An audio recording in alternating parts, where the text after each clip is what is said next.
નિયમ છે. દાદાએ બહુ સુંદર વાત કરી છે કે એક દ્રવ્ય બીજા દ્રવ્યનું કશું નહીં કરી શકે. દ્રવ્યનો તત્વ એમ બે એક જ ભાષા છે. સમજ્યું? તો દાદાએ કહ્યું કે તમે કેવી રીતે કહો છો કે 1 કલાકમાં મોક્ષ આપું છું, તમે કરી શકો છો? તમે તો આ દેહ સાથે છો અને આ તો આત્માની ચેતનની વાત કરો છો તમે. તે આ બીજું દ્રવ્ય ચેતન દ્રવ્યનું કેમનું કામ કરે? તો દાદા ભગવાન એ વાત સાચી છે. ભગવાને કહેલા વચન એક વચન નહોતા, પણ તમે થોડું તમારી બહુ વચનની સમજ છે ને એમાં લઈ ગયેલા, તમે ખેંચી ગયેલા. ભગવાનનો એક શબ્દ પણ નિશ્ચયથી નહોતો. માહિર ભગવાનના શાસ્ત્રો રચ્યા, એક શબ્દ નિશ્ચયથી નથી. દાદા ભગવાનનો એક શબ્દ નિશ્ચયથી નથી. લાખ એને વર્ગી પડો તમે લોકો.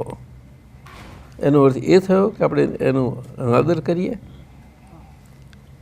આટલું સાથે અમારે બોલવું પડે છે તમને સમજવા માટે.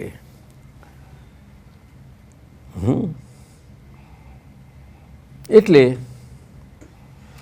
એક બહુ એ હોય, બીજો ભાવ, 2 ભાવમાં કે 3 ભાવમાં આટલું બધું બોલ્યા છે દાદા. ખાતરી આપી છે, પોતાના માથે લીધું છે.